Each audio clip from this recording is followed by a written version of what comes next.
محبان حسن و حسین کبھی اپنے بچوں کو یزید کہہ کر کے نام رکھ کر کے داغدار نہ کرتے. یہ نام رکھے، پتہ یہ چلا بات کچھ اور ہے. یہ وہ میں امیر یزید کیوں کہہ رہا ہوں، 3 سال تلک امیر حج بن کر کے لوگ ان کی امارت میں حج کرتے رہے، جس امارت میں زیر امارت خود سیدنا حسن و حسین تھے رضی اللہ تعالی عنہما. اور بھائیو 10 سال تک امیر جہاد بن کر کے جاتے رہے. اللہ اکبر اللہ اکبر. پھر دنیا اگر نام نہیں لے گی تو کیا ہوا؟ اللہ جو ہیں آگے بڑھتے ہیں. جب ان کی امارت آئی 300 صحابہ زندہ ہیں. رجب ہے، جناب معاویہ وفات پا گئے. امیر یزید بیعت کر کے 298 صحابہ. بھائیو نوٹ کرو، سارے صحابہ کو گالی کیوں دی جاتی ہے؟ کیا ابو بکر صدیق سن 61 میں موجود تھے رضی اللہ تعالی عنہ. 11 ہجری رسول اللہ صلی اللہ علیہ وسلم وفات پاتے ہیں. 2.5 سال بعد وہ اللہ کو پیارے ہو جاتے ہیں. واقعہ کربلا کے بیان میں میرے اور آپ کے اور نبی کے صدیق کو گالی کیوں دی جاتی ہے؟ کیا جرم تھا؟ وہ تو بہت پہلے اللہ کو پیارے ہو چکے تھے.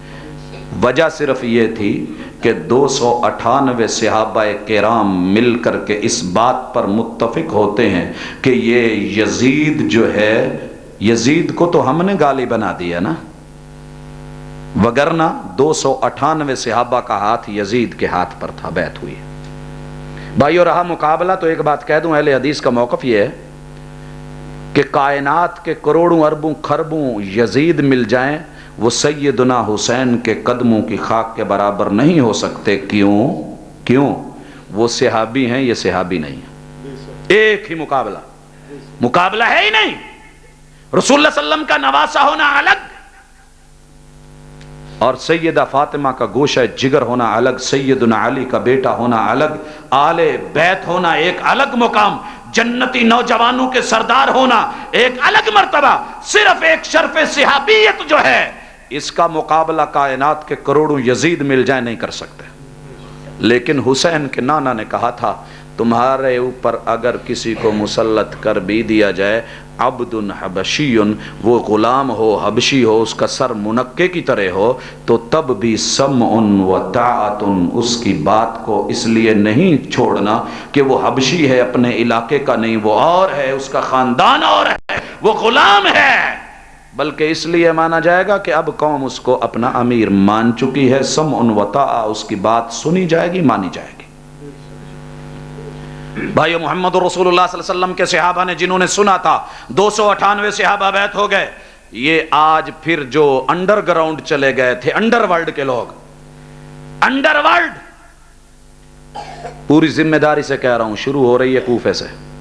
سر اٹھائے جوڑے، کہا یار مسلمانوں کو لڑا کر کے نئی پلاننگ تیار کی جائے، جناب حسین کو حب علی کے نام کے اوپر آگے کیا جائے اور اہل بیت کی محبت کا نعرہ لگایا جائے، ان کی آڑ میں اپنا تحفظ کیا جائے، مقاصد بھی حاصل کیے جائیں، اور شہید کر کے نام یزید کا لگا دیا جائے اور عالم اسلام کے اندر فتنہ بپا کر دیا جائے. لہٰذا آغاز ہوا، کوفے سے خط لکھنے شروع کر دیا. جیسے حضرت یوسف کے بھائیوں کو بڑا پیار تھا، تم ہمارے ساتھ چلو، ہمارے ساتھ نکلو، چلو سیر کریں، ہم بھی جاتے ہیں، ہمیں بڑا پتہ ہے. کوفیوں نے خط لکھے، خط مدینے میں پہنچے. حضرات کیا لفظ ہیں؟ لکھا اقدم العراق. سوال یہ ہے کہ حسین اپنے بابا کے شہر کوفہ کو چھوڑ کے پھر کوفے سے مدینے کیوں آ گئے تھے؟ بھائیو بابا کی ریاست تھی، بابا کی خلافت تھی، بابا کی حکومت تھی، علی کوفہ میں تھے. یہ اگر اتنے ہی محب تھے تو سیدنا حسین چھوڑ کر کے مدینہ کیوں آ گئے تھے؟ سوال ہے، نوٹ رکھنا. آئے پھر خط لکھا اقدم العراق، عراق آؤ، ہم شیعتک و شیعت ابیک، یہ تیرے بھی شیعہ، یہ تیرے باپ کے بھی شیعہ، تیرے بھی شیعہ، تیرے باپ کے بھی شیعہ. وَأَنَّ الْحُسَيْنَ بَعَثَ إِلَيْهِ أَهْلُ الْكُوفَةِ أَنَّ مَعَكَ 100,000 اے حسین تیرے ساتھ 1,00,000 آدمی بیعت کرنے کو تیار ہے. فبعث الیہم مسلم ابن عقیل البدایہ والنہایہ، یہ جو ہے 566 صفحہ جز 7-8 میں دیکھیے. 1,00,000 آدمی بیعت کرنے کو تیار ہے. مسلم بن عقیل کو روانہ کیا. حالات کا جائزہ لو. جب وہاں پہنچے تو سنیے بھائیو، ذکر شہادت حسین بیان کرنی بڑی آسان ہے، پردے رکھنے بڑے آسان ہیں، لیکن ذرا میں پوچھنا چاہتا ہوں، پہلے 12,000 پھر 18,000 پھر پورا کوفہ امڑ آیا، پھر جو لکھا تھا نا ماء کا 100,000 1,00,000 آدمی، انہوں نے بیعت کر لی. مسلم نے خط لکھ دیا کہ